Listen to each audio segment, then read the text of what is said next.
Tradies have a lot of old things. Roofing iron, offcuts, old cables, that old drill you keep giving your apprentice. The trouble is, throwing them out can be expensive. Don't stress it, here's an energy drink. There's a simple solution. What if, when you're out and about, you're stopping at Phoenix Recycling? We take those things you don't need, pay you for the useful metals they contain, and make sure it gets turned into new things you love. What, like a barbecue? Yeah. A truck? Yeah. Even a phone? Yeah, there's heaps of metals in a phone.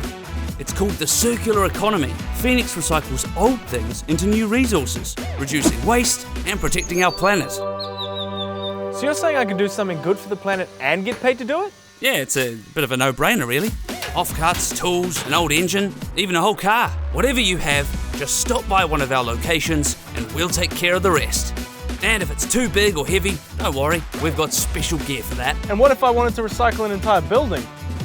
Sure, we could recycle that. Phoenix makes it easy for all of us to recycle. So put nature first by making it second nature. Phoenix, recycling for our future.